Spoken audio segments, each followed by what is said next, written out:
अभिवादन स्वीकार कीजिए ब्रजेश मिश्रा का और आप देखना शुरू कर चुके हैं द डिबेट।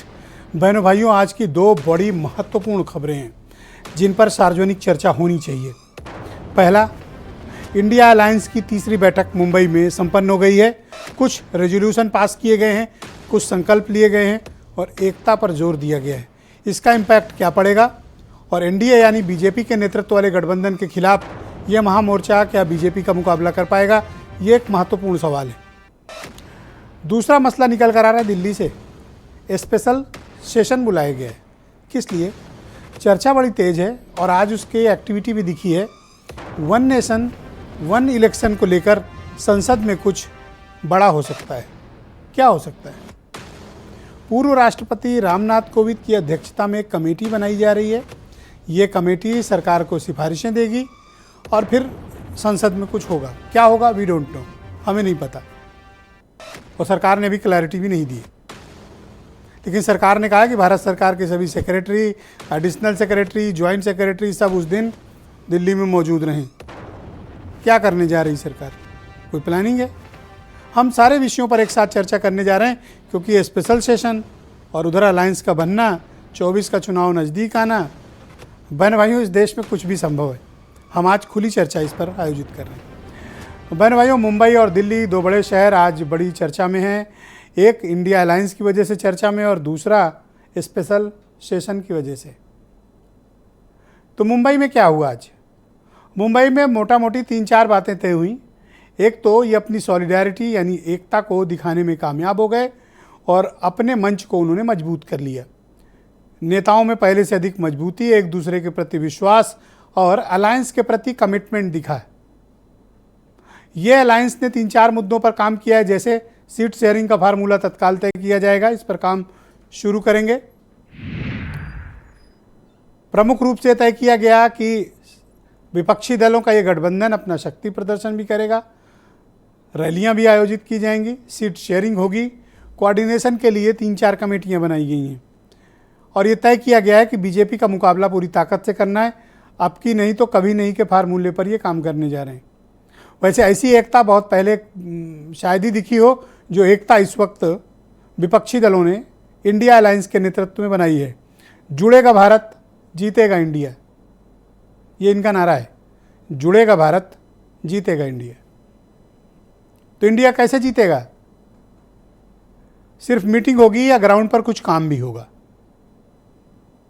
इस समूह को ज़मीन पर जाकर बहुत काम करने की ज़रूरत पड़ेगी क्योंकि बीजेपी का मुकाबला करने के लिए बहुत उनके सामने कठिनाइयाँ भी मौजूद रहेंगी। क्या ये उसका मुकाबला कर पाएंगे? कॉम्प्लिकेशंस जिस बात पर आएंगे उसमें सबसे महत्वपूर्ण मामला है सीट शेयरिंग। अगर इसका कोई फार्मूला नहीं खोज पाए ये अलायंस तो ये अलायंस फेल हो सकता है। लेकिन अब तक फिलहाल कोई लड़ता नहीं दिख रहा है, ना कोई ऐसे तालमेल का अभाव है, इसलिए अलायंस अभी गो एड है, आगे बढ़ रहा है और आज के कमिटमेंट के बाद इनकी ताकत में और इजाफा हुआ है। ये माना जा रहा था कि कुछ फिसल सकते हैं, लेकिन पहले से कहीं अधिक कमिटेड आज की बैठक में ये दिखे। लेकिन इनका कमिटमेंट बहनों भाइयों ज़मीन पर दिखना बाकी है और बीजेपी ने अभी फुल फ्लेज स्ट्रेटजी भी अपनी नहीं दिखाई है इनको तोड़ने के लिए।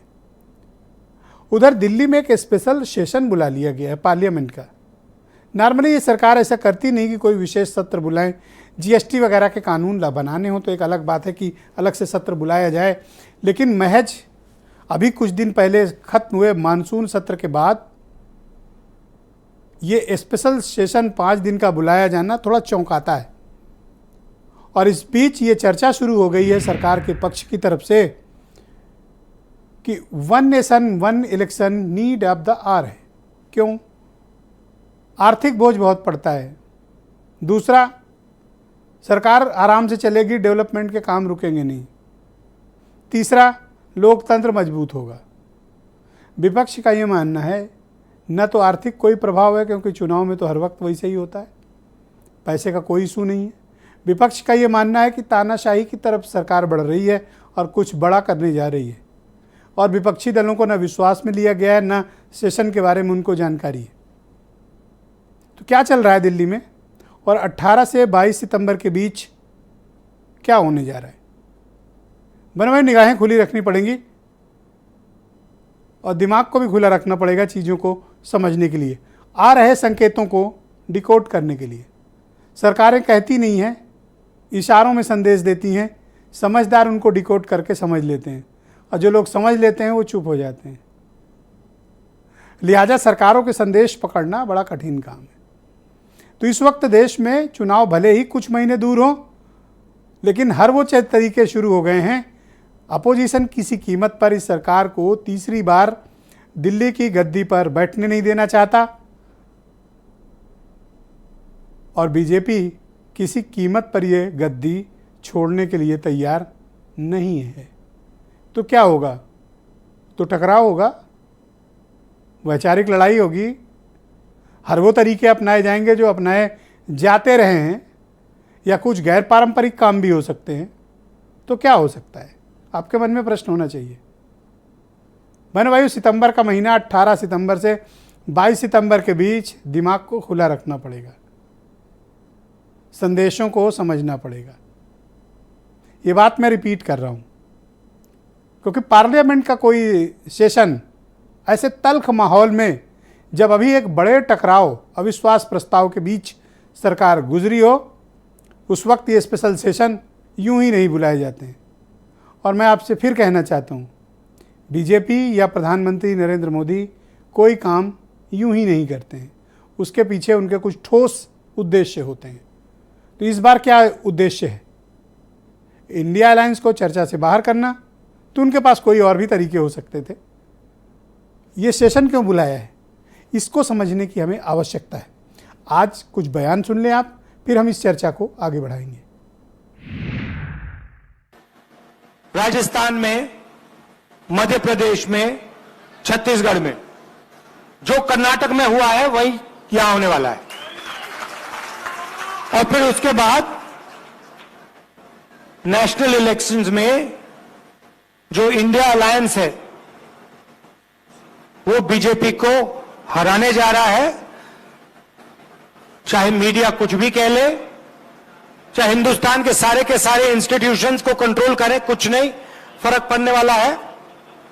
कांग्रेस पार्टी चुनाव को जीतने वाली है। सवाल चेहरे का नहीं है। सबसे खुशी की बात यह कि सब लोग साथ आ गए। अरे भाई थोड़ा और साथ आकर के अलग अलग विचारधारा के लोग साथ आए हैं। तो मैं समझता हूँ नाम भी आ जाएगा मीडिया में। सब चीजों के बारे में तय हो गया है और अब नियमित रूप से अब जगह जगह जा करके हम लोग अपना प्रचार प्रसार का काम करते रहेंगे। इस देश में माइनॉरिटी सुरक्षित नहीं है।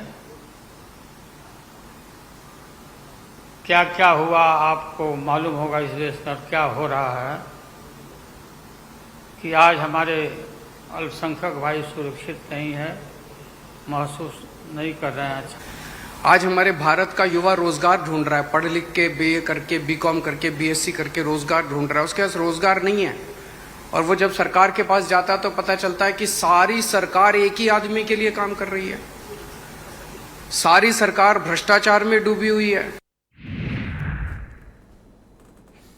बहनों भाइयों, आज की परिचर्चा को आगे बढ़ाते हैं। हीरो वाजपेयी भारतीय जनता पार्टी के प्रवक्ता हैं, डॉक्टर उमाशंकर पांडे कांग्रेस से हैं, सुनील साजन समाजवादी पार्टी से हैं, अरुण राज भरेस बीएसपी से हैं, केपी मलिक जाने माने पत्रकार दिल्ली से हमें ज्वाइन कर रहे हैं, वीरेंद्र सिंह जी हमारे स्टेट हेड। शुक्रिया और धन्यवाद आप सभी का इस परिचर्चा में मेरे साथ उपस्थित रहने के लिए। हीरो वाजपेयी जी, कार्यक्रम की शुरुआत आपसे करना चाहता हूँ। एक बड़ा अलायंस आपके खिलाफ आकार ही नहीं ले चुका, बल्कि वो अमली जामा पहना रहा है और उनके पास वोट शेयर 60% का है आपके मुकाबले। क्या आपकी पार्टी उनसे मुकाबला करने के लिए तैयार है और क्या आ रही इस राजनीतिक चुनौती को आप समझ रहे हैं? देखिए ब्रजेश जी, मैं देखता हूं कि हर चुनाव के पहले, लोकसभा चुनाव के पहले इस तरह के विपक्षी गठबंधन, दूसरा मोर्चा, तीसरा मोर्चा, चौथा मोर्चा बनता रहा है और चुनाव के पहले लगभग अपने हित साधने के लिए हमेशा ये स्लोगन आता रहा है कि हम साथ साथ हैं। पर जैसे जैसे चुनाव नजदीक आता है ये स्लोगन बदल जाता है कि हम 7-8 हैं। भारतीय जनता पार्टी ऐसी सारी चुनौतियों से निपटने के लिए तैयार है। ये स्वार्थों का गठबंधन है, ये एक ऐसे लोगों का समूह है जो चुनाव दर चुनाव जनता द्वारा खारिज किए जा रहे हैं। अब वो सोचते हैं कि एक होकर आदरणीय मोदी जी के नेतृत्व को चुनौती दे सकें। पर मैं पूरी जिम्मेदारी के साथ कहता हूं कि 2024 में आने वाले चुनाव में जनता जो इम्तिहान लेने वाली है लोकतंत्र की परीक्षा में, उसके लिए भारतीय जनता पार्टी पूरी तरह तैयार है। और पूरी जिम्मेदारी से कह रहा हूं कि जनता का आशीर्वाद आदरणीय मोदी जी एनडीए के साथ है। स्पेशल सेशन क्यों बुलाया है? देखिए, स्पेशल सेशन तो देखिए जो लोकसभा में बुलाया जाएगा वो तो कारण आपको उसी दिन पता लगेगा क्यों बुलाया है, लेकिन ये तो अधिकार है सरकार का, और उस संवैधानिक अधिकार के तहत अगर बुलाया गया, मुझे लगता है लोकतंत्र में सभी को जाना चाहिए। अगर अधिवेशन बुलाया गया तो उसमें सबकी भागीदारी होगी और जो विषय आएगा उसमें पक्ष विपक्ष सभी अपनी बातें रखेंगे। अधिकार पर कोई प्रश्न नहीं उठा रहा, लेकिन ये तो क्लैरिटी होनी चाहिए कि स्पेशल सेशन बुला किस मकसद से रहे, बताने में कोई हर्ज है? अभी आ जाएगा सामने ना, अभी तो केवल घोषणा हुई है, अभी तो 18 तारीख बहुत दूर है, अभी आ जाएगी सब चीजें, एजेंडा सामने आ जाएगा। वन नेशन वन इलेक्शन से आपका तात्पर्य क्या है? देखिए, ये तो हमारे मैनिफेस्टो में रहा है। हम लगातार कहते आए कि देश में एक ही समय एक साथ चुनाव होने चाहिए, एक देश है, चुनाव एक साथ होना चाहिए। और 2021 में भारतीय जनता पार्टी ने बहुत सारी वेबिनार्स कराई जिसमें इस पर कहा, और 51-52 में भी चुनाव हुए, उसके बाद लगातार कई चुनाव हुए जब पूरे देश में एक साथ हुए, ऐसी परिस्थितियां बनी, भंग हुआ, चुनाव अलग अलग होने लगे। पर इस पूरे फेडरल सिस्टम में एक साथ चुनाव होना शुरू हुए थे और 4 लोकसभा तक हुए थे, और पहले चुनाव में 11 करोड़ रुपए खर्चा आया था, और 2014 के चुनाव में खर्चा बढ़ के 30,000 करोड़ हो गया, और 2019 में 60,000 करोड़ हो गया। सिर्फ खर्चा ही नहीं, रुपया की बर्बादी, समय की बर्बादी, काम की बर्बादी, और मॉडल कोड ऑफ कंडक्ट अलग अलग समय में चुनाव होने से पूरे 5 साल हर राजनीतिक दल चुनाव लड़ता है, और इसके साथ बहुत सारे ऐसे काम हैं जो मूलभूत जनता के काम है, रुक जाते हैं। उन कामों के लिए अगर एक देश में एक साथ चुनाव हो तो मुझे लगता है इसमें किसी को परेशानी क्या होनी चाहिए। इसमें तो लोगों को आराम है, एक बार चुनाव किया, 5 साल जनता की सेवा करेंगे।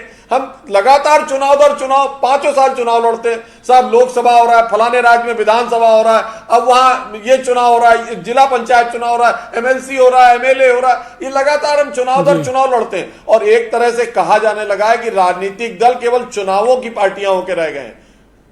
ओके, तो क्या फिर अभी तो उत्तर प्रदेश आपने साल भर पहले जीता है, तो क्या आप सब कुछ डिसॉल्व करके लोकसभा के चुनाव के समक्ष सभी चुनाव कराना चाहते हैं, इंक्लूडिंग उत्तर प्रदेश?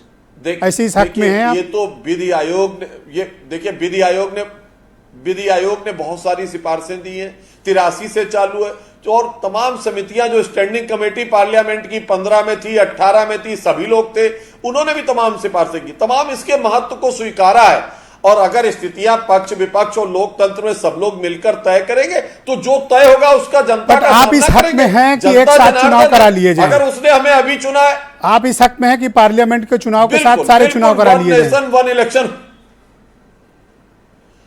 बिल्कुल, अगर संभव हो सका, सबकी राय बनी तो हो जाना चाहिए। ये रोज रोज का हम राजनीतिक कार्यकर्ताओं के साथ भी दिक्कत है। आप 5 साल हमारे कार्यों पे डिबेट करें, आप लगातार, ब्रजेश जी आप भी परेशान रहते हैं, हर चुनाव दर चुनाव नए मैनिफेस्टो पे हमसे बहस कराते हैं, डिबेट कराते हैं। एक बार चुनाव हो गया फिर हमारे कार्यों की समीक्षा हो 5 साल। सर, तो ये अवसर हमें दीजिए कि हम आपकी जवाबदेही को हमेशा सुनिश्चित कर सकें। आप ये क्यों चाहते हैं कि हम सिर्फ 5 साल बाद आपकी जवाबदेही सुनिश्चित करें? मैं तो चाहता हूं कि हर हफ्ते आपकी जवाबदेही। 5 साल नहीं, मैंने ये कहा कि हर हफ्ते हमारी जवाबदेही हो, यही तो हम कह रहे हैं, हमारे कार्यों पे हो, हर हफ्ते अगले चुनाव पे ना हो। सुनील साजन समाजवादी पार्टी के प्रवक्ता हैं, वहां ये चुनाव हो रहा है, थैंक यू। अब आंध्रा में क्या करने जा रहे हैं, शुक्रिया। सुनील साजन मेरे साथ मौजूद है, समाजवादी पार्टी के प्रवक्ता हैं। तो फाइनली इंडिया अलायंस का पार्ट आप हैं, क्या किन किन मुद्दों पर आप लोगों के बीच सहमति बनी है, क्या आप बताएंगे? नहीं, बिल्कुल ब्रजेश जी, मुझे लगता है इंडिया परिवार लगातार ताकतवर हो रहा है, लगातार एकता बढ़ रही है, और नई नई चीजें निकल के आ रही, नई नई रणनीति पर काम हो रहा है कि कैसे लड़ना है, किस तरीके से लड़ना है। और आप देखिए कि इंडिया परिवार की 3री बैठक, और 3री बैठक में भारतीय जनता पार्टी की बेचैनी। जब ये इंडिया परिवार बेंगलुरु में बैठा तो दिल्ली में मोदी जी बैठक ले रहे थे। इस बार जब बैठा तो अब विशेष सत्र लेकर के आ गए। कोई बुराई नहीं है। विशेष सत्र मुझे लगता है कि हीरो वाजपेयी जी भी जानते होंगे कि कम से कम आप सांसदों को तो बताएंगे कि आपने इमरजेंसी में क्यों सत्र बुला लिया। और वन नेशन वन इलेक्शन की आप बात कर रहे हैं, जिस दिन सत्र बुलाएंगे पर कोई उसी दिन बताएंगे। चलिए, आपने इनसे पूछा कि क्या आप बता सकते हैं, तो ये तो बीजेपी के प्रवक्ता हैं। मुझे लगता है मोदी जी और अमित शाह के अलावा लोकसभा के जो स्पीकर हैं उनको नहीं मालूम होगा कि क्यों बुलाया जा रहा है, किसी अधिकारी को नहीं मालूम होगा, किसी मिनिस्टर को नहीं मालूम होगा, भारतीय जनता पार्टी के किसी नेता को नहीं मालूम होगा, उनके गठबंधन के किसी नेता को नहीं मालूम होगा कि आखिर ये क्यों बुलाया जा रहा है। तो अगर वन नेशन वन इलेक्शन का फार्मूला लागू होता है तो क्या आप तैयार हैं उसके लिए कि पार्लियामेंट के चुनाव के साथ सब चुनाव करा लिए जाएं? आपके लिए तो ठीक ही है, आप यहाँ विपक्ष में बैठे हैं। देखिए ब्रजेश जी, आपको तो प्रसाद चढ़ाना चाहिए कि ऐसा हो। नहीं, हम इस बात से सहमत है कि वन नेशन वन इलेक्शन हो जाए, एक साथ चुनाव हो जाए, लेकिन क्या देश तैयार है? क्या उससे पहले देश के संविधान पे संशोधन नहीं करना पड़ेगा? भाई कोई तो रास्ता निकालना पड़ेगा कि अगर लोकसभा का चुनाव, लोकसभा में बहुमत आ गया और मान लीजिए कि देश के किसी राज्य में बहुमत ना आया, तो क्या 5 साल चुनाव नहीं होगा? तो ये भी तो हो सकता है। उस स्थिति में कौन सरकार चलाएगा कि 2026 तक लोकसभा के चुनाव टाल दिए जाएं और फिर 26 में एक साथ पूरे देश में चुनाव हो जाए। देखिए, हाँ, अब आप असली मुद्दे पर आए हैं। भारतीय जनता पार्टी लोकसभा चुनाव नहीं लड़ना चाहती और लोकसभा चुनाव से पहले कम से कम मध्य प्रदेश, छत्तीसगढ़, राजस्थान या तेलंगाना का चुनाव नहीं कराना चाहते, क्योंकि ये सारे के सारे राज्य हार रहे हैं और हारने के बाद जब सवाल सुनील साजन से मैंने किया, चौंक गए उमाशंकर पांडे। तो आप सोचिए कि ये क्यों इस तरीके की बात कर रहे हैं जी। और मैं फिर बात कर रहा हूं, जो विधिक है कि आप जब तक संशोधन नहीं करेंगे, ब्रजेश जी मान लीजिए कि उत्तर प्रदेश हम ले लें, एक साथ चुनाव हो जाए, उत्तर प्रदेश में बहुमत ना मिले, तो क्या उस 5 साल में बीच में चुनाव होगा या 5 साल फिर अधिकारी सरकार चलाएंगे या कौन सरकार? सर कॉन्स्टिट्यूशनली तो बहुत ही क्रिटिकल होगा, क्योंकि कोई भी निर्णय संसद करेगी तो जब तक असेंबलीज उसको पास नहीं कर देंगी, ऐसे कॉम्प्लिकेटेड मुद्दों पर कोई कानून जो बनेगा वो पूरी तरह से संवैधानिक होगा। इस पर चिंतन की आवश्यकता है। नहीं, इसीलिए मैं कह रहा हूं कि ये भारतीय जनता पार्टी की तरफ से छोड़ा गया मुद्दा है, क्योंकि ये इंडिया परिवार के गठबंधन से डरे हैं, उनके मुद्दों से डरे हैं। ये किसी पर बेचारे नहीं बोल पा रहे हैं, महंगाई पे नहीं बोल पा रहे हैं। अगर मान लीजिए कि सरकार 2 साल के लिए अपना कार्यकाल बढ़ा ले और कहे 26 में एक साथ चुनाव कराएंगे, तो आपको आपत्ति है? नहीं, प्रधानमंत्री जी क्यों बढ़ा लेंगे अपना कार्यकाल? भाई देश की जनता ने आपको 5 साल के लिए चुना है, आप राष्ट्रपति शासन लगा दीजिए और कह दीजिए कि हम 2 साल बाद चुनाव कराएंगे। क्या ये तैयार होंगे? नहीं तैयार होंगे। ये केवल भाग रहे हैं किसी तरीके से। ये चाहते हैं, जो आपने ओपनिंग में कहा, कि किसी भी स्थिति में कुर्सी नहीं छोड़ना चाहते हैं। देश बर्बाद हो जाए, देश का किसान बर्बाद हो जाए, रोजगार मिले ना मिले, बहन बेटियां सुरक्षित रहे ना रहे, कितनी नफरत फैल जाए, देश की सीमाएं सुरक्षित रहे या चाइना कब्जा कर ले। सर जब जनता उनको मैंडेट दे रही, कुर्सी पे बिठा रही है, तो आप हाथ पकड़ के उनको उतारना क्यों चाहते हो? नहीं, हम तो खींच के उतारेंगे। क्यों खींच के उतारोगे भाई? पब्लिक ने मैंडेट दिया है। अगर आप उसके खिलाफ काम करेंगे, अगर आप संविधान की शपथ लेते हैं कि हम सबको एक नजर से देखेंगे, आप मुसलमान को नफरत वाली राजनीति में डालेंगे, पिछड़े और दलितों का आरक्षण छीन लेंगे, आप महिलाओं के खिलाफ अन्याय करने वालों को जेल से छोड़ देंगे, बलात्कारियों को आप स्वागत करेंगे। थैंक यू सुनील जी, तो शुक्रिया। डिबेट के दूसरे चरण में आपके बाकी विचारों को मैं स्थान दूंगा। उमाशंकर पांडे कांग्रेस के प्रवक्ता हैं। पांडे जी, इंडिया अलायंस बन गया, बिल्कुल आकार ले चुका है जी। सबसे बड़ी चुनौती आपके सामने प्रस्तुत कर रहा हूं। पहला सवाल, स्पेशल सेशन कैसे निपटोगे? आपके बनते ही एक चुनौती आ गई। अंदाजा है ये क्या है? देखिए ब्रजेश जी, ये तो ये भी नहीं बता पाए, और मुझे लगता है वो जो संसदीय कार्य मंत्री हैं प्रहलाद जोशी जी, उनको भी नहीं पता है ये सत्र किस लिए है। भाजपा के किसी प्रवक्ता को, तो आपको अप्रिशिएट करना चाहिए हीरो वाजपेयी को। उन्होंने कहा जिस दिन सदन होगा उसी दिन बताएंगे। हाँ, इनको बेचारे की मजबूरी है वाजपेयी जी की, इनको पता ही नहीं, राष्ट्रीय प्रवक्ताओं को नहीं पता है। वाजपेयी जी इशू नहीं है, मुद्दा इशू है। अब बोले। हाँ मुद्दा, हाँ वही किसी को नहीं पता। यही तो तानाशाही है। नोटबंदी हुई थी तो वित्त मंत्री को पता था क्या? नहीं पता था, उन्होंने बाद में बयान दिया। ये आप क्या चाह रहे हैं, जोर जोर बोल के सबको स्कीम बता दें? नहीं, सुनिए, नहीं पता था। वन नेशन वन इलेक्शन की बात करने वाले जब पहली बार आए थे, याद करिए, इनका नारा था वन रैंक वन पेंशन। आज तक नहीं लागू हो पाया ब्रजेश जी। जंतर मंतर पर आज भी सेना के लोग धरने पर बैठे हैं। वन नेशन वन टैक्स की भी बात कर रहे थे। जीएसटी का ऐसा भ्रमजाल कि 5 टैक्स में पूरा देश आज तक उलझा हुआ है। हकीकत क्या है ब्रजेश जी? सेशन जो है वो एक अलग मुद्दा है, उसमें भी इन्होंने परंपरा तोड़ी है। जब विशेष सत्र बुलाया जाता है तो कम से कम परंपरा का तो पालन कर लेते, सब विपक्ष के लोगों से भी बात कर लेते, लेकिन नहीं, समझ लेना यही चल तानाशाही रहा है। जब अधीर रंजन चौधरी का अचानक से निलंबन वापस हो गया, मैं तो उसी दिन रात में समझ गया कि कुछ होने जा रहा है। ब्रजेश जी देखिए, इसीलिए डिबेट में 3 बार बोला संदेशों को समझो और समझिए। विशेष सत्र आप समझिए, मणिपुर जल रहा था, इन्होंने नहीं बुलाया। नोटबंदी में लोग लाइनों में खड़े होकर मर रहे थे, इन्होंने विशेष सत्र नहीं बुलाया। जब इन्होंने कोरोना काल में एकाएक लॉकडाउन लगाया, प्रवासी मजदूर हजारों हजार किलोमीटर पैदल चलकर दम तोड़ रहे थे, तब इन्होंने विशेष सत्र नहीं बुलाया। हाउ टू हैंडल, आप इनको इस मुद्दे पर अगर ये लेकर कुछ पार्लियामेंट में आते हैं, कैसे हैंडल करोगे? देखिए, ये डरे हुए लोग हैं, मैं आपको बता रहा हूं ब्रजेश जी। इनका डर, इनकी बेचैनी, ये जो इंडिया अलायंस बना है, डे 1 से दिख रहा है। 9 साल तक एनडीए की कोई बैठक नहीं हुई, लोग नाम भूल गए थे। इंडिया की पहली बैठक हुई, एनडीए की बैठक आ गई। दूसरी बैठक हुई तो आप जानते हैं क्या क्या मोदी जी करने लगे, पता नहीं कहां से पंजीकृत अपंजीकृत तमाम दल ढूंढ के बता दिया अली बाबा, और 38 हो गए हैं, 2 और ढूंढ लाएंगे। अब 200 रुपए गैस सिलेंडर माफ कर दिया, अब देखिए डीजल और पेट्रोल पर भी कुछ ना कुछ छूट देंगे। ये इनकी फितरत है।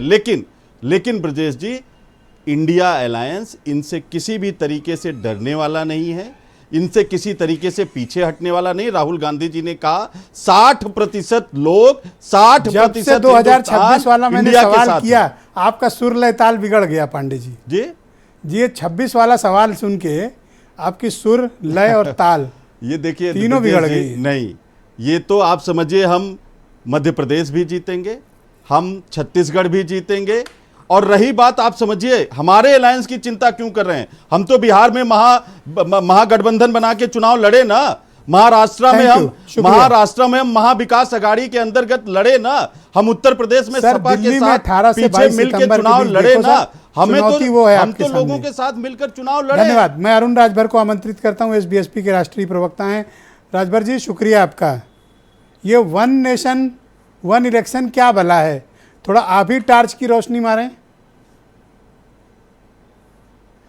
अब देखिए, अभी तो ताज़ा खबरें आई हैं कि सत्र बुलाया गया है, चर्चा होगी, उसमें किस कौन से एजेंडे रखे जाएंगे। लेकिन मुझे एक जानकारी प्राप्त हुई है कि 2018 से एक प्रक्रिया चल रही है विधि विभाग द्वारा, विधि आयोग के द्वारा एक ड्राफ्ट कमेटी बनाई जा रही है और तमाम पहलुओं पर एक मंथन हो रहे हैं कि देश पर बोझ ना बने, देश प्रगति के रास्ते पर जाए और आर्थिक मजबूती हो। तमाम विषयों पर एक चर्चा गंभीर करने के लिए अगर सदन बुलाए जा रहे हैं तो उसमें सभी पार्टियों को उसमें बैठ करके उस पर चर्चा करनी चाहिए और मंथन करने चाहिए।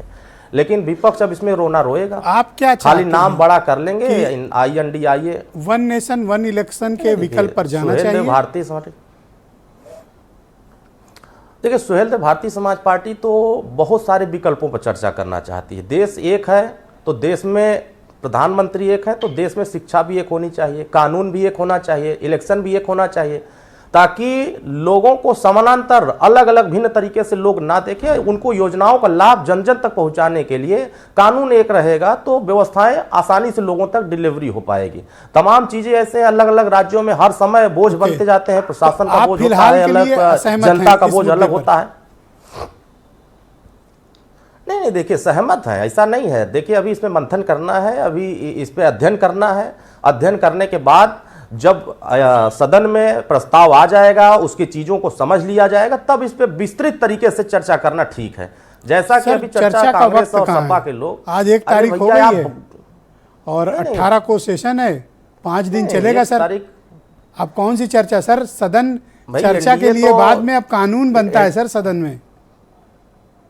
आप अपनी सहमति दो या असहमति दो सर। संविधान में संशोधन कोई भी कोई लाइब्रेरी नहीं है सर कि बैठ के किताब पढ़ोगे। बहुमत तो नहीं, तो ये तो कांग्रेस वाले पढ़ रहे हैं ना लाइब्रेरी में बैठ करके, इनको जनता पूछ नहीं रही है। नाम बड़ा है, अरे भैया INDIA रख लेने से पूरा एक नाम से समुद्र पार नहीं कर सकते हैं। और मैंने तो देखा है जो 500 वोट जिनके पास नहीं है, जो अपने जिले में कोई नहीं जानता है, वो भी इनके गठबंधन में है और वो भी हवा भर रहा है कि मैं मोदी जी को हरा दूंगा। अरे मोदी जी का मुकाबला आप नहीं कर पाएंगे, आप दूर दूर तक लड़ाई में नहीं है। देश की जनता प्रगति के रास्ते पे जा रही है, विश्व में डंका बज रहा है, भारत तरक्की के रास्ते पे जा रहा है। यहाँ के वैज्ञानिक हमारे चाँद के तरफ पहुंचा दिए, देश को आगे बढ़ा दिए। अब सुने हैं कि घोसी में आपकी इज्जत फंस गई है। अब यहीं के नहीं, इज्जत नहीं फंसी है। देखिए, जिनका इज्जत फंसा है वो रो रहे हैं बेचारे, घूम घूम करके थाने पर दौड़ रहे हैं, DM के हाथ दौड़ रहे हैं, प्रशासन पर आरोप लगा रहे हैं, EVM पर आरोप लगाना शुरू कर दिए हैं। जनता इनके साथ नहीं है। सुहेल देव भारतीय समाज पार्टी जन जन चौपाल में जाकर के देख लिया है कि समाजवादी पार्टी के गुंडागर्दी, जो गरीबों पर जो अत्याचार है, उसको अब नकार चुकी है, वहां नहीं जाना चाहती है। वो कमल का बटन दबा करके घोसी को विजयी बनाएगी। घोसी की जनता बहुत आगे बढ़ चुकी है, अब इनके बस में कुछ नहीं रह गया है। जनता हमारे साथ है और जनता कमल का बटन 5 को दबाएगी, कल फैसला हो जाएगा। उसके बाद आप भी देखेंगे। ऐसा नहीं है, देश में जिस तरह का समस्या चल रहा है, जो स्वास्थ्य कारणों से भी जो जमानत पर चल रहा है, वो भी भाषण मार रहे हैं। और जेल चले जाएंगे तो रोने लगेंगे कि नहीं हम फंस गए, तो गला दबा रहे हैं मोदी जी का। तो ऐसे ऐसे लोग हैं अब कि जिनको मतलब पैरोल दिया गया है कि जाइए आप आराम करिए, तो अब वो आ रहे हैं मोदी जी को हराने के लिए। ये सबका एक एजेंडा है, चाहे वो घोटालेबाज हो, जो जमानत पर है, क्या वो सबका कैंपेनिंग नहीं कर सकता? आप इसका विरोध करते हैं? नहीं, नियम में है। अगर आपने एफिडेविट दिया है कि मैं स्वास्थ्य कारणों से मैं अस्पताल में रहूंगा, घर पर रहूंगा, मुझे पॉलिटिकल बैकग्राउंड में नहीं रहना है, तो फिर आप पॉलिटिकल बैकग्राउंड में भाषण क्या मार रहे हैं? भाषण मारेंगे? जनता देख नहीं रही है कि आपने घोटाला किया है, चारा घोटाला किया, ये घोटाला किया, वो घोटाला किया है, जनता के बीच में आ गया है। घोटालेबाज कहे क्या मोदी जी को हराएंगे? कैसे हरा देंगे? तो आप लालू यादव को लेकर इतना भला बुरा क्यों कह रहे हैं? वो भी OBC समाज के नेता हैं, आप भी OBC की पॉलिटिक्स कर रहे हैं। आप तो खुला लालू यादव के लिए अपमानजनक तरीके से बात कर रहे हैं। नहीं, हम अपमानजनक बात नहीं कर रहे हैं। देश संविधान से चलता है और संविधान जिनको भी कानून के दायरे में जिनको भी सजा देता है, उनको सजा का पालन करना चाहिए। वो कानून को नहीं मान रहे हैं, चले हैं संविधान बचाने के लिए। जब खुद ही जो संविधान को नहीं मान रहा है, वो संविधान कैसे बचाएगा? देश की तरक्की के रास्ते कौन सा संविधान लालू यादव ने नहीं माना? विश्व में जब मोदी जी दूसरे अगर कानून तोड़ेंगे तो उनको पुलिस जेल भेज देगी। नहीं भेजेगी। अब अगर लालू यादव मुंबई की बैठक में शामिल हो गए तो ये राजभर जी को इतनी प्रॉब्लम हो गई। क्या यादव नाम जुड़ा होने की वजह से आप इस तरह के अपमानजनक शब्दों का इस्तेमाल कर रहे हैं? कांग्रेस पार्टी भी शामिल है, सैकड़ों फेरिस्ट है घोटाले की, वो भी उसमें शामिल है। आप क्यों एक कम्युनिटी विशेष के प्रति इतनी घृणा का भाव रख रहे हैं? समाज नहीं, हम किसी के प्रतिभाव नहीं रख रहे हैं घृणा की। हम देश की जनता के भले की बात सोच रहे हैं, प्रदेश की जनता के भले की बात सोच रहे हैं। कौन सी भले की? 64 नेता हैं वहां पे, लेकिन आप OBC समाज के कितने बड़े नेता को टारगेट कर रहे हैं, वो भी ओल्ड एज हो चुके हैं इतने। देखिए, कानून को मानते हैं वो लोग, जो लोग दुहाई दे रहे हैं संविधान का। कानून माने होंगे तभी तो बाहर हैं, कानून तोड़ेंगे जेल में होंगे। नहीं न मान रहे हैं। अब वो है कि पुरनिया हो गए हैं तो थोड़ा सा सहानुभूति छोड़ दिया, जरा जाइए टहल लीजिए। अब अंतिम सफर चल रहा है तो उसमें बहुत ज्यादा नहीं है। क्यों इतना घृणा का भाव आप जिंदगी के मन में है? अब कांग्रेस पार्टी इतना हेट क्यों? नहीं, हमें घृणा का नहीं है। देश की जनता पुरनिया हो गए हैं, जमानत पर हैं, देश की जनता क्या कैसे स्वास्थ्य, रोजगार, बेहतरी के लिए काम कर रही। नहीं, देखिए क्या है कि कांग्रेस पार्टी के साथ जितने लोग हैं अलायंस में, जो लोग पटना से चले थे चेहरा बन करके, वो चेहरा से गायब है, कहीं नाम वो मार रहा है। पिछड़े वर्ग के बड़े नेता बन के उभरे थे, शपथ की डेट आ गई। कांग्रेस पार्टी ने सबको हाईजेक कर लिया है। नहीं, देखिए अभी तो हमको सपा को पैदल करना है, घोसी में कमल खिलाना है, तो ये कंडीशन में था कि पहले घोसी जीत के आओ तब शपथ। नहीं, भाई जनता की अदालत में चुनाव आयोग ने घोषणा कर दिया, हम जनता की अदालत में आ गए। धन्यवाद अरुण जी। जनता फैसला करके फिर भेजेगी। धन्यवाद। तो हम हमारे लोग साथ कामयाब केपी होंगे, मलिक मौजूद 50,000 हैं, देश के जीतेंगे, जाने माने सपा पत्रकार हैं, एकदम दिल्ली पैदल से हो हमें जाएगी। ज्वाइन कर चुके हैं। मलिक जी शुक्रिया। ये दोनों जो मामले हैं, इंडिया अलायंस के आज के रेजोल्यूशन, उनके संकल्प, और ये दिल्ली में क्या चल रहा है सर?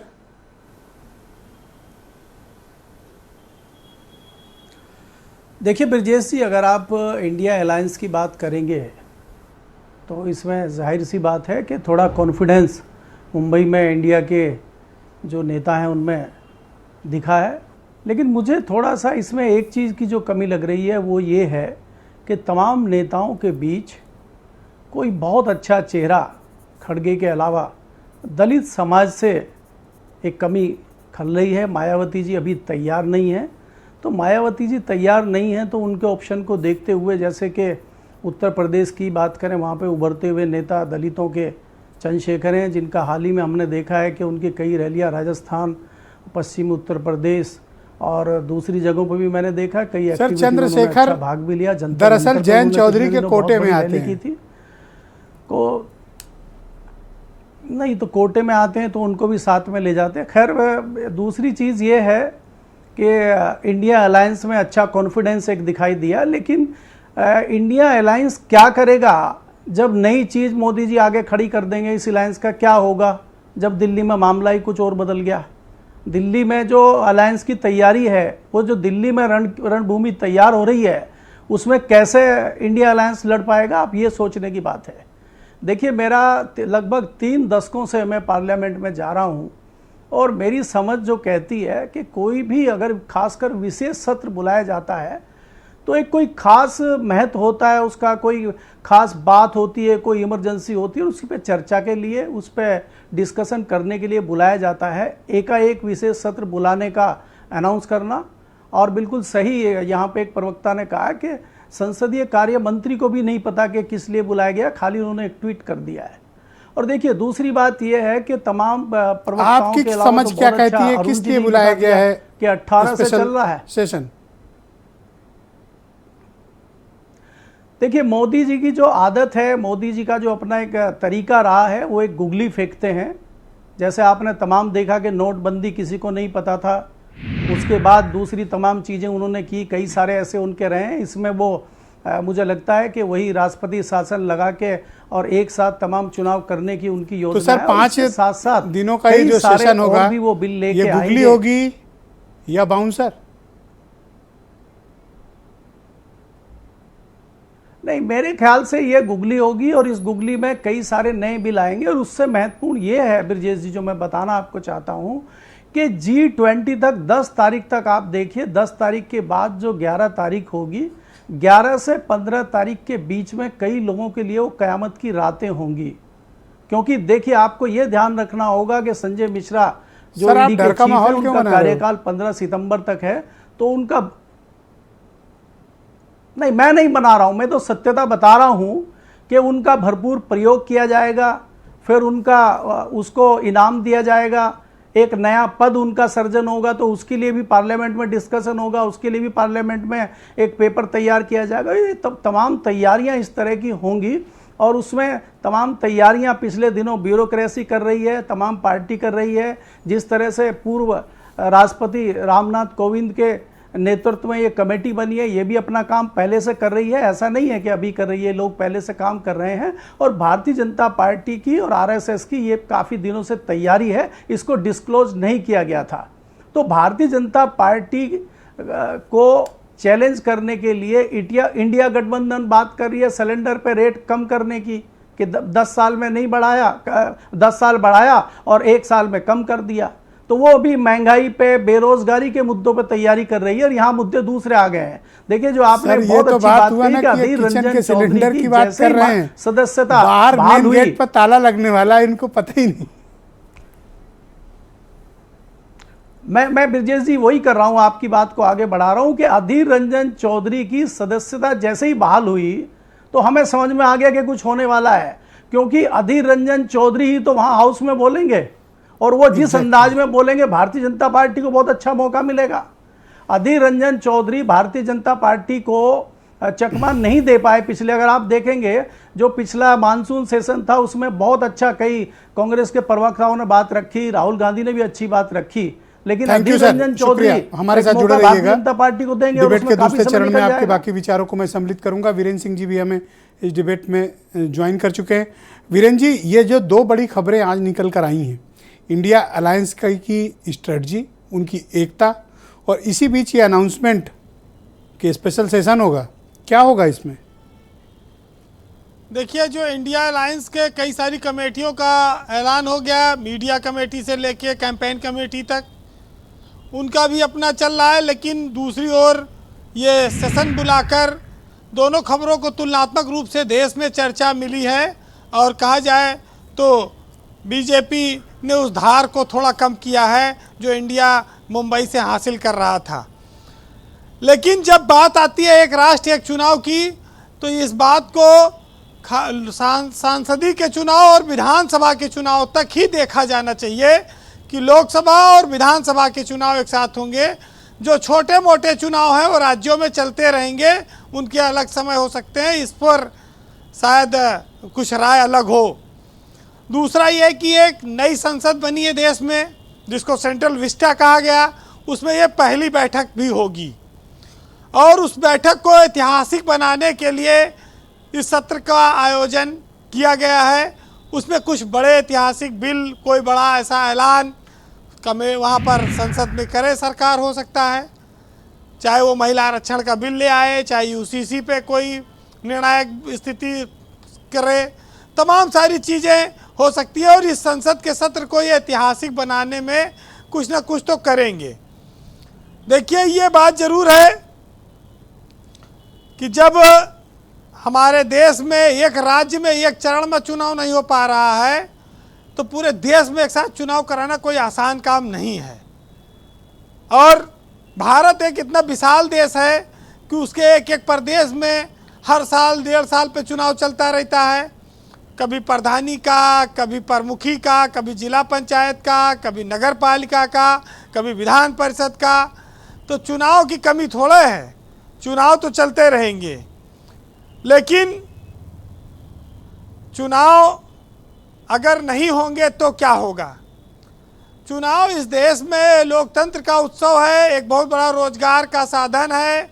और जैसे हम लोग कहते हैं कि गाय पर निबंध लिखो, गाय हमारी माता है, वो 4 पैर हैं, दूध देती है, वैसे चुनाव इस देश में पोस्टर से लेके युवा, मजदूर, गाड़ी, पेट्रोल पंप, छपाई, रंगाई, टेंट, कैटरिंग, शराब, सब व्यवसायों को फलने फूलने का अवसर देती है। बहुत सारे लोगों को इसी में अपना काम मिला रहता है। तो बात यह है कि अगर एक साथ चुनाव हो जाएंगे तो 5 साल लोग क्या करेंगे? अच्छा, एक बात ये भी आती है कि अगर इतना बड़ी बात हो रही है एक देश एक चुनाव की, तो एक आदमी एक सीट का चुनाव भी तय कर लिया जाए कि एक आदमी 21 सीट से लड़ेगा, 2 जगह से न लड़े। ये भी एक बात उसमें शामिल हो जाए। तो ये जो नेता 2-2, 3-3 जगह से लड़ते हैं, ये भी बंद हो सिस्टम, इस पर भी विचार होना चाहिए। तो ये जो मामले हैं, इसको इस रूप में आप देख सकते हैं। वैसे तमाम टेक्निकलिटीज़ बताई गई हैं। कोई कह रहा है 16 राज्यों से पास होना चाहिए, बहुमत से होना चाहिए, क्या क्या है ये तो लोग बाद में देखेंगे, तय करेंगे। लेकिन इतना ज़रूर है ब्रजेश जी कि भारत जैसे विविधता वाले देश में पहले भी चुनाव हुए हैं, और एक साथ चुनाव हुए, एक राष्ट्र चुनाव हुए विधानसभाओं के, संसदीय के। और उसमें सन 1952 में जो पहला चुनाव हुआ था, उसमें पूरे देश में एक साथ चुनाव हुए, लोकसभा और विधानसभा के। फिर 57 में भी हुआ, 62 में हुआ और 67 में भी हुआ। लेकिन जब जब राज्य सरकारों की बर्खास्तगी की जाने लगी, तब से ये विधानसभा और लोकसभा के चुनाव में अंतर आने लगा। ये धारा 356 का जो इस्तेमाल हुआ और उसके दुरुपयोग के ख़त्म होने के बाद ये आज सरकार इस पर विचार कर रही है। तो 4 चुनाव इस देश में पहले हो चुके हैं, कोई ऐसी नई बात इसमें नहीं होगी। और अब कमेटी बनाकर देख लें। एक बात आएगी कि अगर कोई लोकसभा में बहुमत नहीं मिलता, कोई किसी को सपोर्ट नहीं करता, तो क्या फिर दोबारा चुनाव कराना पड़ेगा? ऐसी स्थिति में राज्यों की विधानसभाओं में भी क्या दोबारा चुनाव होंगे? तमाम सारी बातें देखने और सुनने को मिलेंगी। तो ये जो 5 साल का समय होगा वो कैसे बीतेगा। वैसे चुनाव अगर होता है बीच बीच में तो महंगाई भी सरकार घटाती है, पेट्रोल डीजल के दाम भी घटाती है कि फला फला राज्य में चुनाव है, थोड़ा दाम कम कर दो इसी बहाने, नहीं तो एक बार दाम बढ़ेगा तो 5 साल कमाई नहीं होगा। ये भी एक डर है, बड़ी समस्या पैदा हो जाएगी। तो थोड़ा डर बना रहता है। आज की तारीख में देश में उड़ीसा एक ऐसा राज्य है जो लोकसभा के साथ जहां पर चुनाव होता है और ये लगातार चला रहा है, यानी कि एक देश एक चुनाव वाला कंसेप्ट उड़ीसा में भी लागू हुए, वहां चल रहा है। तो ब्रजेश जी ये सब बातें हैं जी, और कितने राज्यों की सहमति बनेगी, कितने इसमें इलाकाई क्षेत्र प्रभावित होंगे, ये सब तो देखना होगा। लेकिन इस देश में भी बहुत सारी चीज़ों की ज़रूरत है।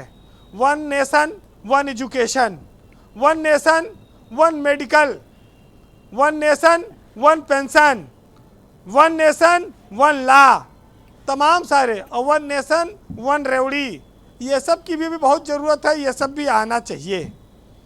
बहरहाल आज इंडिया जो गठबंधन हुआ है उसकी बैठक हुई, अगर स्वामी प्रसाद मौर्य को उसका प्रवक्ता बनाया जाता तो शायद ज़्यादा फायदे में रहता गठबंधन। इस पर भी एक विचार आना चाहिए जी। तो कुल मिलाकर मुर्गा नोट दारू वालों के लिए अच्छी खबर नहीं है ये। अगर ऐसा होता है तो इस पर थोड़ा सरकार को विचार करना चाहिए कि बहुत सारे लोगों की रोजी रोटी जड़ी हुई है। बहरहाल इस देश में जब से आज़ादी मिली है तब से बहुत सारे नए संयोग बने हैं, बहुमत की सरकारें आई हैं और मोदी की सरकार प्रचंड बहुमत की सरकार है। तमाम सारे फैसले उसने किए हैं और भी कई नए फैसले करे, लोगों को इंतज़ार है। नोटबंदी के बाद भी वो कामयाब हैं तो उनको जनता का समर्थन मिलता रहा है। बहरहाल एक साहित्यकार ने लिखा है, थोड़ा व्यंग है, आनंद लीजिएगा कि चुनाव जब जब होता है क्या क्या फ़ायदा होता है, कितना मज़ा आता है। उस पर है कि प्रधानी माँ दारू बटे, विधायकी माँ बटे बियर, और अकल के अंधे हार जीत तक करते चीयर चीयर, और चरण पड़े कंबल बांटे, बोटे बोले मीठे बोल, और जिस दिन से सांसद और विधायक बने साहब हो गए गोल। बहुत शुक्रिया वीरेंद्र जी। दरअसल वास्तविकता यही है जो आप बता रहे हैं। बहुत बहुत धन्यवाद आपका हमारे साथ जुड़ने के लिए और ग्राउंड जीरो से अपने इनपुट और फीडबैक उपलब्ध कराने के लिए। बहनों भाइयों, डिबेट के नेक्स्ट राउंड में हम चलते हैं और हमारे साथ यूपी से बीजेपी के प्रवक्ता हीरो वाजपेयी इस वक्त जुड़े हुए हैं। वाजपेयी जी, क्या इंडिया अलायंस, इसको भारतीय जनता पार्टी अपने लिए गंभीर चुनौती मानती है? क्योंकि इस तरह का अलायंस का मुकाबला आपका 2019 या उसके पहले नहीं हुआ है और ये पैन इंडिया इनका ये अलायंस है। अगर कुछ एक दल को छोड़ दें, बीजू जनता दल या बीआरएस या वाईएसआरसीपी, तो ऑलमोस्ट पूरे भारत का अपोजिशन आपके खिलाफ एक हो चुका है। देखिए ब्रजेश जी, ये तो आप मान ही रहे हैं कि लोकतंत्र में हर बार आपको परीक्षा से गुजरना होता है। कभी प्रश्न पत्र में 6 प्रश्न हल करने होते हैं, कभी 3 प्रश्न हल करने होते हैं। वो अलग तरह का प्रश्न पत्र हर बार आ सकता है। भारतीय जनता पार्टी 2024 के चुनाव के लिए पूरी तरह आदरणीय नरेंद्र मोदी के नेतृत्व में तैयार है। हमारे हर राज्य की इकाई तैयार है। हमारे पास एक बड़ा कैडर बेस है, हमारे पास फीडबैक है। हमने 10 साल में जो काम किया है उसमें एक नया वोट बैंक खड़ा किया जिसका नाम है लाभार्थी। हमने कास्ट, क्रीड, रिलीजन से ऊपर की पॉलिटिक्स की है। हमने तमाम चीजों को जो पहले लोग मानते थे कभी हो नहीं सकती, वो हमने पूरा किया है। हमारे मैनिफेस्टो में ये भी है कि 1 नेशन 1 इलेक्शन, हम उस पर भी आगे बढ़ चले। और भी तमाम कई चीजें हैं जिस पर भारतीय जनता पार्टी आगे बढ़ी है, जिस पे पहले लोगों को विश्वास नहीं होता था। क्या इस देश में ऐसा भी हो पाएगा? नोटबंदी जिसकी बात करते हैं, मुझे लगता है जनता का समर्थन था और हमने 2000 का बड़ा नोट भी बंद किया। लोग कहते हैं पूरे विश्व में नोट 100 रुपए से ज्यादा का नहीं चलता।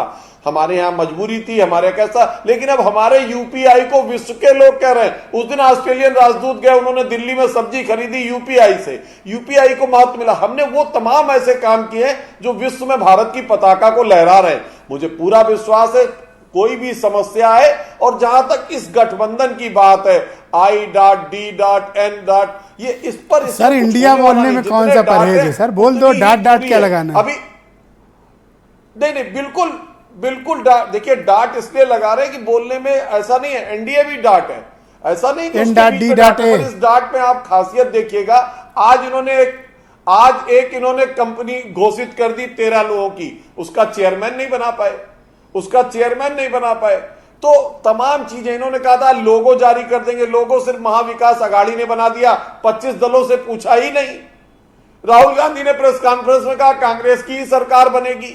तो ऐसी तमाम चीजें लगातार सामने आ रही है जो इस गठबंधन सर आप कितना कोशिश कर लो पर इनके यहाँ झंझट अभी होता दिख नहीं रहा है। वो जनता देखेगी, झंझट होते दिख नहीं रहा है, वो जनता देखेगी। हम देखिए, झंझट हो ना हो, इसको तो मैंने आपको पहली कैच लाइन बताई कि हर चुनाव से पहले हम साथ हैं, चुनाव आने तक हम 7-8 हैं। सबके प्रवक्ता कह चुके हैं कि हमारा आदमी बन सकता है प्रधानमंत्री। अब आगे आने दीजिए। ओके, सुनील साजन जी, कितने बार जजमान सामने आ क्या इंडिया अलायंस सीट शेयरिंग को लेकर तो दीजिए कोई फार्मूला बनाने को तैयार है? दूसरा, मैं कोऑर्डिनेशन कमेटी देख रहा था, उसमें समाजवादी पार्टी से कोई नहीं है, कारण? देखिए ब्रजेश जी, मुझे लगता है कि इंडिया परिवार जो बना है वो लगातार अपनी रणनीति तय कर रहा है और यही इंडिया को बचाएगा, यही इंडिया भारत को आगे लेकर के जाएगा, यही इंडिया भारत की सीमाओं को सुरक्षित करेगा और यही इंडिया एक बेहतर सरकार देगा।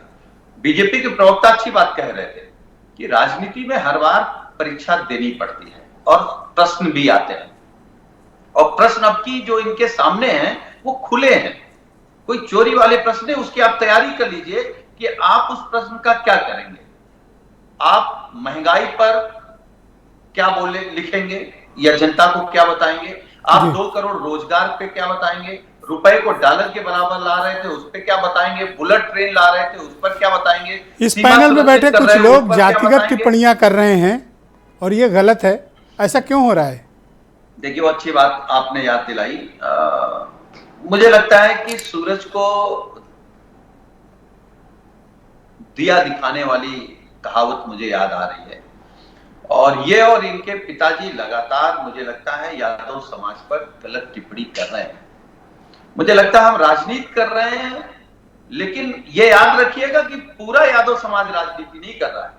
आपने कहा कि हमने सुना था कि कहावत है कि घुटने में दिमाग होता है, तो हमने भी सुना है जिसके घुटने में होता है वो घुटने तोड़ना भी जानता है। तो अपने घुटने बचाए रहो अपने और पिताजी के। पर ये लोग ऐसा क्यों कर रहे हैं? हो सकता है कि ये इनकी कोई पॉलिटिकल स्ट्रेटजी हो आपको उकसाने की? नहीं, कोई नहीं। ये समाजवादी पार्टी के जिला पंचायत की हैसियत के किसी नेता वर्कर के बराबर के भी लोग नहीं हैं। इनको तो आप बिठा लेते हैं, आप दिखा देते हैं। इनकी जो कुल ताकत है वो ब्रजेश मिश्रा और भारत समाचार है, इनकी कोई ताकत नहीं। सर तो फिर ये बीजेपी वाले इनको क्या इतना गले लगाए हैं? जी आप बैकअप कर रहे हैं राजनीतिक? मुझे पता नहीं है। मां बहन की गाली खाने के बावजूद जिस व्यक्ति ने कहा हो कि मोदी जी को शाह को गुजरात तक छोड़ के आएंगे, उनको गले लगाए हैं। वो इसलिए लगाए कि इंडिया गठबंधन जो बना है वो भाजपा जान गई है विदाई तय होना है। सर ये भी तो सोचो, वो गाली खा के भी इनको गले लगा लिए और आपको इन्होंने एक गाली दी, आप इनके घुटने तोड़े दे रहे हो। नहीं, मैं नहीं तोड़ रहा हूं। जिस समाज के बारे में ये बात कर रहे हैं उस समाज की एक नई कहावत मैंने इनको याद दिलाई, ये अपने पिताजी को भी बता देंगे तो मुझे लगता बेहतर होगा। असली बात क्या है, अब आप देखिए वहां दारा सिंह चौहान और ये दोनों लोग डेली रात में सपने देख रहे हैं कि मंत्री बन रहे हैं। घोसी की जनता चुनाव हरा करके भेज रही, सुधाकर सिंह जीत के आएंगे, बाबा का सोटा चलेगा। अब देखते हैं कौन सी वाली लाल बत्ती मिलती है। अरे सर वहां नारा चल रहा है, सुधाकर जिताओ 2 मंत्री हराओ। अब सोचिए ना, वो जनता की आवाज है जो आपने कहा है, और ये जो बोल रहे हैं अभी तो आप कह रहे हैं कि इनकी ताकत ब्रजेश मिश्रा और भारत समाचार हैं। वो तो अभी भी मैं कह रहा हूं, इन्हें कौन पूछता है, कौन जानता है? अरे नहीं सर, 6 विधायक हैं सर, 6 विधायक हैं सर। छोड़िए, 6 विधायक माननीय अखिलेश यादव जी की बदौलत है। ओके, उमाशंकर पांडे, धन्यवाद सुनील जी, शुक्रिया, सभासद भी न जीते। Thank you. Umashankar ji, BJP जिस पिच पर चुनाव लड़ने जा रही है, आपको अंदाजा है कि उनकी प्लानिंग कितनी बड़ी है, विशेष तौर पर ये जो सेशन बुलाया गया है? ब्रजेश जी देखिए, इनकी प्लानिंग तो कर्नाटका में भी था और बुरी तरह हार के वापस आए। जनता को जब तक झांसे में रखना था इन लोगों ने मिलकर झांसे में रख लिया। अब ये जनता झांसे में आने वाली नहीं है। बेचैनी इसीलिए बढ़ी हुई है, इसीलिए तमाम तरीके के कदम उठाए जा रहे हैं। और इस बार तो पुलवामा भी नहीं हो सकता, क्योंकि एक रणनीति एक बार लगाएंगे तो दोबारा जनता उस पर रिएक्ट जरूर करेगी। और उस पर भी जब इन्हीं के ये नया दांव आ रहा है, अंदाजा है ना? नहीं, पूरा अंदाजा इन्हीं के बनाए हुए सत्यपाल मलिक ने पुलवामा का खुलासा कर दिया है। तो अब ये इस तरीके का भी कोई दांव नहीं अपना सकते। महंगाई, बेरोजगारी, भ्रष्टाचार तो जनता के सामने है। और अभी विदेशों का बड़ा गुणगान कर रहे थे। बहुत भारी चुनौती आपके सामने आने जा रही। मैं 5वीं बार आपसे चुनौती कह रहा हूं। जनता जिसके साथ खड़ी हो कोई चुनौती नहीं है। और जनता इंडिया के साथ है, जनता भारत के साथ है। मैं अभी विदेश की बात कर रहे थे, थोड़ा इस राउंड में टाइम कम है। मैं तुरंत खत्म कर रहा हूं। विदेशों की बात कर रहे थे, 3-4 अखबार भी पढ़ लेते। द गार्डियन, राहुल गांधी जी ने कल उन्हीं अखबारों का चर्चा बताया है कि विदेशों में किस तरीके की चर्चा हो रही है। और एक बात और मैं कह दूं, अरुण राजभर जी ने कई बार कांग्रेस लास्ट बात कह दूं, कई बार कांग्रेस कहा। इनको जितने वोट अब तक मिले हैं ना, जब से ये पार्टी बनी है, कांग्रेस पार्टी ने उतने विधायक, मंत्री और सांसद बना के छोड़ दिए। धन्यवाद। ये थोड़ा अहंकार की भाषा है। नहीं, ये सच्चाई है। इनके सारे वोट गिन लीजिए और हमारे सारे पूर्व विधायक, मंत्री, सांसद चुन लीजिए। और एक और बात बता दूं, सुन लीजिए, मैं इतना कड़ा बोलता नहीं हूं। गांव में एक रणनीति अपनाई जाती है। जब रात को कुछ लोग डर के घर में सिमटे होते हैं कि कहीं चोर ना आ जाए, तो वो क्या करते हैं, खूंटे या पेड़ में एक कुत्ते को बांध देते हैं और वो एक थोड़ा सा वहां खाने की कोई चीज सामने रख देते हैं। तो वो कुत्ता नहीं, मैं उनको नहीं, सुन लीजिए, कुत्ता को खाने के लिए, ब्रजेश जी सुन लीजिए, धन्यवाद ना, उस खाने को पाने के लिए रात भर भौंकता रहता है। यही स्थिति इनकी है। आप ये भाषा गलत है आपकी। नहीं, मैं इनके लिए नहीं कर रहा हूं। अगर इनको धन्यवाद सर, बहुत शुक्रिया, वापस ले लूं, इनको नहीं कर रहा हूं। अरुण राजभर से अच्छा उदाहरण, धन्यवाद, जो स्थिति इनकी है। पांडे जी थोड़ा कोऑपरेट करें, कितने गिर गए, आवाज बंद करनी पड़ेगी प्लीज। अरुण राजभर, सुनील साजन ने थोड़ा टाइट क्या किया है, आपके चेहरे का रंग ही उड़ गया। देखिए, यही है गुंडों की पहचान और उत्तर प्रदेश की जनता यही पहचान को मिटा दी है। ना, सुनील साजन के लिए मैं सर्टिफिकेट दे सकता हूं कि घुटना तोड़ देंगे, वेरी हम्बल और बड़े मतलब भले व्यक्ति। घुटना तोड़ देंगे। ये घुटना नहीं है, तोड़ेंगे, अति पिछड़ों का घुटना तोड़ेंगे, अति दलितों का तोड़ेंगे, ये गरीबों का तोड़ेंगे। जो गरीबों की आवाज बन रहा है उसी का घुटना तोड़ देंगे। जनता ने तो इनको कमर तोड़ ही दिया है, अभी कहां उठ पा रहे हैं और उठने की हिम्मत भी नहीं जुटा पाएंगे। खैर, वो बात अलग है। जहां से आते हैं, इतना ही अहंकार है, इतना ही घमंड है, तो उन्नाव में 5 सीट क्यों नहीं जीत लिए थे? एक भी सीट तो नहीं जीत पाए, अपना बूथ भी तो नहीं जितवा पाए, अपना विधानसभा भी तो नहीं जितवा पाए। ये आरोप लगा रहे हैं चैलेंज के साथ कि आपकी सारी राजनीतिक हैसियत मेरी वजह से है, मऊ से और डिबेट में बिठाता हूं इस वजह से है। हाँ, तो भाई इन्होंने खुल के कहा, आप बोलिए, जवाब दीजिए। देखिए, यही तो बात है। श्री अखिलेश यादव जी ने कभी नहीं चाहा है कि अति पिछड़े समाज का कोई लीडरशिप, समाज के बीच में लीडरशिप तैयार हो और वो लड़ाई लड़े समाज की। ये हमेशा से उनको तोड़ने के लिए, कमजोर करने के लिए मेरे ऊपर जो आरोप लगे उसका तो जवाब दे दो। से कर दिया। देखिए, आप लोकतंत्र के चौथे स्तंभ है और आप एक प्रदेश और देश की एक सम्मानित बड़े चैनल के मालिक हैं। तो अब ये लोग, अब ये छोट भैया लोग अगर इस तरह का बयान देते हैं, इस तरह कहते हैं, तो मैं इनको बहुत गंभीरता से नहीं लेता हूं। श्री अखिलेश यादव जी भी इनको गंभीरता से नहीं लेते हैं, इतना ये लोग बोलते हैं, क्योंकि जिनकी अपने विधानसभा, हाँ, ये कांग्रेस पर एक मिनट कांग्रेस कह रही है हमारे वोट पाए हो उतने विधायक निकाल दिए यूं। इनके पार्टी में मणिशंकर अय्यर जो इस तरह नीच बोलते हैं, वैसे ही कांग्रेस पार्टी भी जैसे नीच पिछड़ों को बोलती है, कल भी वही हालात बोला है। प्रवक्ताओं कल भी एक भाषण में ऐसे ही इनके समाजवादी पार्टी अब राजभर पूरी तरीके से स्वामी प्रसाद मौर्य जी जिस तरह अपमानित कर रहे हैं हिंदुओं को, चिल्लर भी बोला था, आइए कांग्रेस चिरकुट और चिल्लर बोला था, बहुत आपत्ति जताई थी। कल भी इन्होंने बोला आपका जमानत जब्त हो जाएगा। किसकी है? ये बदतमीजी नहीं बर्दाश्त होगी। धन्यवाद। जनता आपको कौन जानता है? कांग्रेस कौन? अरे कांग्रेस बड़ी पार्टी, क्या बात कर रहे हैं? थोड़े वोट पाते आप ऐसे बोल वोट मिले उतने विधायक, नाम बड़ा है, केपी मलिक छोटे हैं। क्या विपक्ष को अंदाजा है कि 18 से 22 सितंबर के बीच क्या होने जा रहा है? नहीं ब्रजेश जी, विपक्ष को कहां से अंदाजा होगा? अभी तो पक्ष को ही अंदाजा नहीं है, तो विपक्ष को अंदाजा कैसे हो जाएगा? अभी किसी को अंदाजा नहीं है। बहुत हम और आप भी हवा में बात कर रहे हैं। और अब ब्रजेश जी मैं आपको बता दूं कि इसमें ऐसी ऐसी चीज़ें होंगी, एकदम से ऐसी चीज़ें दी जाएंगी कि विपक्ष को समझ ही नहीं आएगा कि करना क्या है। विपक्ष जहां अभी खेल रहा है उससे कई फीट आगे भाजपा खेल रही है। तो अभी तो देखिएगा आप गंगा में कितना पानी बहना है। मैंने जो बताया, आप 10 से 15 के बीच में बस नज़र बनाए रखिए, वहाँ पे अच्छी खासी डिबेट आप करेंगे। और कभी आप चैनल पर डिबेट नहीं करेंगे महंगाई, बेरोजगारी, जिस पर विपक्ष खेल रहा है। अब आज चर्चा कर रहे हैं ना आप, एक देश एक चुनाव पे। करेक्ट। अब ऐसी बहुत बहुत धन्यवाद सर, दूसरे मुद्दों पे करेंगे। बहुत बहुत शुक्रिया। और विपक्ष अभी यहीं उलझा रहेगा। बहुत बहुत शुक्रिया। मैं आप सभी का बहुत आभार प्रकट करता हूं कि आप सबने अपना कीमती वक्त आज की परिचर्चा के लिए निकाला। और बहनों भाइयों, आपका भी धन्यवाद। आने वाला वक्त दिलचस्प है, डिबेट भी शानदार होंगी। धन्यवाद, नमस्कार।